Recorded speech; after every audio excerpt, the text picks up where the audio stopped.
Welcome back. This is a quick video to show you how to kind of do an initial setup of a host pool.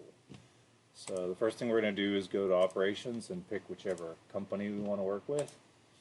So for our host pool, that's our Azure tenant and subscription or subscriptions. I'm going to go to the assets page, and on the assets page it defaults to host pools, but if for some reason you're on a different tab, you can click on the host pools link, and that will take you to the host pool assets. Here's your host pool, test host pool. You want to click on it and edit it, and we're just going to cover the primary things you need to set to get kind of it up and running.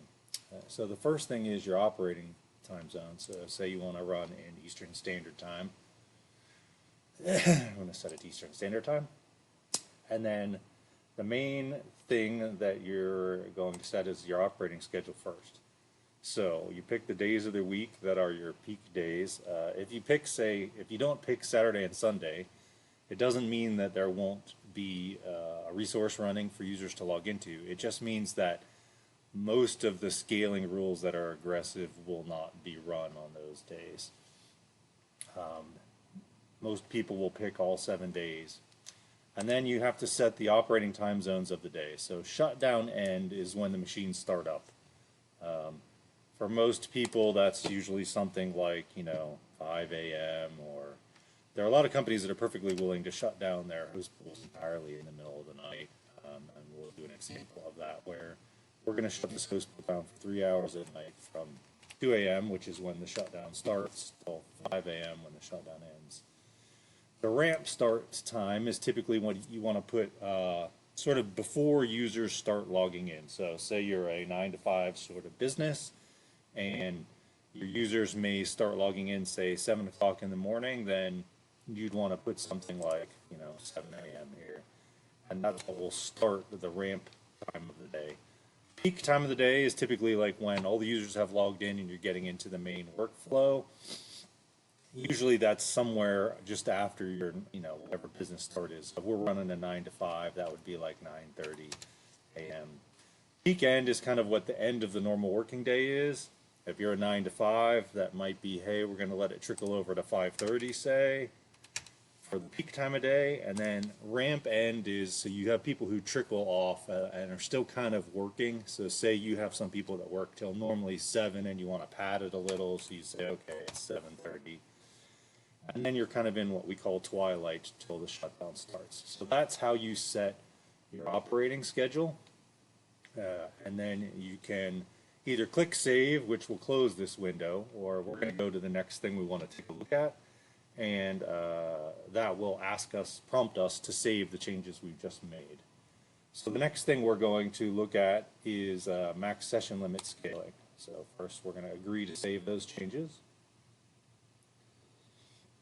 And it fetches these. So enabling max session limit is a normal thing you want to do because it helps to optimize the number of users on your host pool and target performance that you want to target. In this situation, your targets are CPU and memory. So we're going to change these a little just for the sake of this demonstration. We're going to say, hey, we want to go no more than 60% on the CPU and no more than 75% of memory. And then this threshold is basically a setting which says, I don't want you to scale it the opposite way until you get under 75 minus 10 or 60 minus 10. So instead of having a lower setting, we just put a threshold on that. And then you set your max session limits. So here, there's 2 hosts in our host pool right now. We could say max session limit is however many users you want to start out with allowing on the machine. And by enabling this, it's going to let Fabrics compare the performance of that group of machines against your thresholds and determine whether it should increase or decrease that max session limit to effectively change the performance of the hosts in the host pool. So just to reset this, a lot of times the base hosts are an 8 virtual CPU, and they usually will hold about 10 users depending on the software that you have loaded. So we're going to set that to 10, And then again, we're also going to go to the next section, which is login balancing. It'll ask us to save those. And then in the login balancing section, this is where you're setting sort of the times of day that people normally log in. And what this does is switch the type of load balancer between depth first and breadth first. So normally you want to have this during your kind of ramp up times a day, which I think we set around 7 a.m.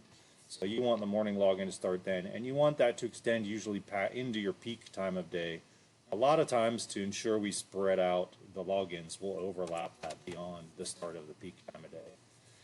So we'll set that to 10 a.m. And then lunch is sort of like, some companies have a lot of people who will log out during the lunch period. So if they're logging back in, you want to set the window. So say you have people who come back from lunch from 12:30 till 1:30, or maybe it's 2 o'clock. You have a late group. Oops, 2 not 8. And that will set the changes between the load balancer type. So once you set those settings, then we're going to go to disconnected session management, and yes, we do want to save those changes. So disconnected session management, for each target period of the day, you're identifying how long you want to let a disconnected session be on the machine. So say somebody disconnects their session during the peak time of day, like they're working, you want to give them an hour and a half to get back to the machine before that session is removed. During the ramp down time of the day, you want to give them 30 minutes. A lot of times at twilight, it's just 15. And this feature will send a message through the messaging system that's built into host pools. So they'll get kind of a note on the screen that says, hey, you're this time of day in 90 minutes, you've been inactive, you're going to be removed from this machine. So they get a message that's a warning prior to the action occurring, and then once it does occur, it'll disconnect the session automatically. So again, you want to set that because that helps to free up machines. And then we're going to click session condensing, which is the last basic one we want to go over. And in session condensing, by enabling this, you're saying, I want to condense all sessions once a machine gets under, say, 30%. So that means, say, you had your 10 users, which we used as an example. When it gets down to the point that there's only 3 users left on that machine, it's going to send them all a message that says something to the effect of, hey, this machine is being targeted for condensing at the end of the day today. Please save your work, log out, log back in, and you'll be moved to a machine that's going to stay on. And essentially, when the Fabrics does this, it knows that there's another machine with enough capacity to absorb that number of users that it's going to keep on. So it keeps the users being consolidated onto a smaller number of machines, so it can turn it off for cost performance. And that enable session management is the last piece. So you click save. That closes our base configuration, and then if we go into the logs, you can see if you change a max session limit, it's automatically going to send that to Azure and change it in the host pool itself. So you'll see, okay, we actually updated the host pool and got a response back. And then because we changed the time zone here from Pacific Standard Time to Eastern Standard Time, or no, we changed it to Pacific Standard Time. It realized that, hey, it's time to start a host in this host pool. So you'll see the actions of it taking action against that schedule that you set. The one last thing I wanted to show was we had our time zone set to Pacific Standard Time, like we said before, and it started a host at 10, and you can see now it shows the change from Pacific to Eastern Standard Time. So as you change your time zones, it's going to affect, obviously, your operating schedule, which gets translated to that time zone.